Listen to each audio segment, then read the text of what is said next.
Yeah. Weezy out here.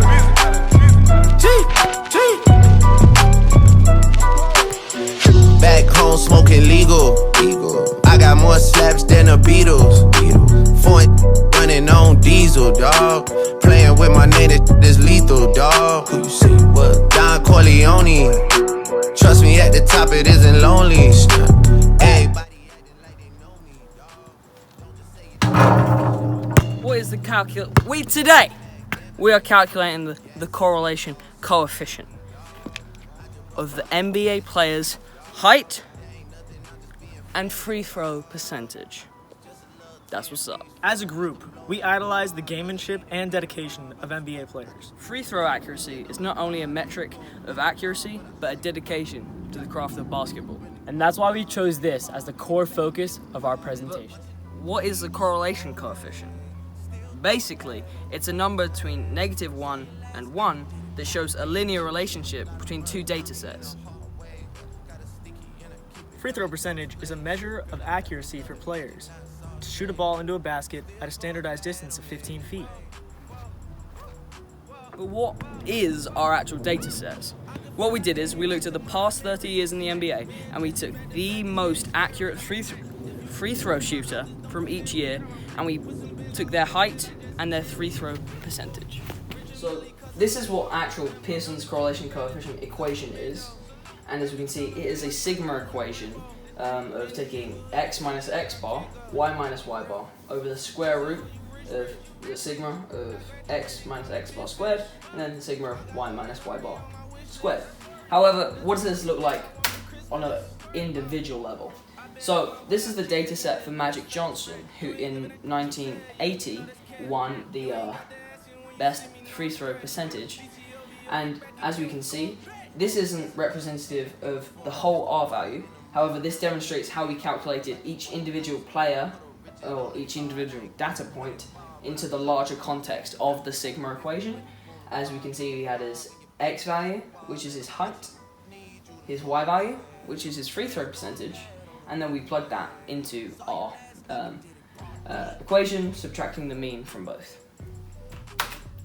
This is our entire data set, and as you can see, there is 30 data points ranging from 2019 all the way back to 1989. Evidently, we can see how we calculated each part of our sigma equation: x minus x bar, y minus y bar, x minus x bar squared, yada yada yada. You get the gist. But what does this basically boil down to is to our totals and our mean values. The mean being 0.95 for the average free throw percentage, which is very high, very accurate. And these are in accordance to the other data set. And then this is our actual sigma equation. This is what it actually boiled down to. As you can see, 1.194.9 is our mean for x, and we thusly plug that in, x minus 1.5, yada yada yada. This is the equation, and what does the output of that look like? What is the R value? The R value is negative 0.3257. But Ollie from the park has a question. What does our R value even suggest? In 3 words, weak negative correlation. But what does the actual graph look like? As we can see, all of our points are living around here. This is Jose Calderon. He's a giant outlier. Got 0.98 free throw percentage one year and then just fell off the face of the earth. No one cares about him, but he was good at throwing a free throw.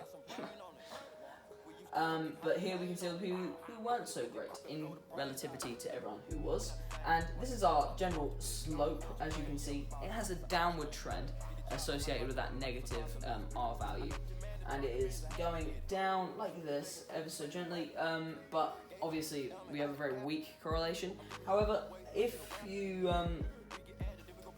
see what you want to see, there is like a very slight, very small negative downward trend that would suggest that being slightly shorter would be indicative of having a higher free throw percentage, but we cannot make that assumption because our correlation is so weak. Going to the jeweler, bust the AP, yeah. Sliding on the water like a jet ski, yeah. I'm tryna put you on your bestie, yeah. Chopper with the skill, so do not test me, yeah. Rick Flood drip, go woo on a 5790, spit the coupe on my wrist. Multi-million dollar, I'm a fool with the hits.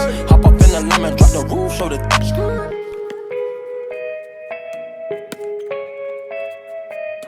What does this whole R value mean? That you don't need to be super tall or super short or right in the middle to have a really good free throw percentage.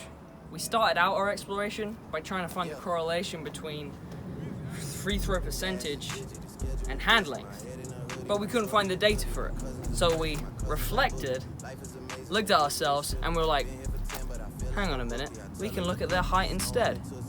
Bingo. At one point, we were trying to find data for more than 2 variables, but with the linear relationships and Pearson's correlation coefficient, we just couldn't make that happen. So yeah, thank you very much for watching.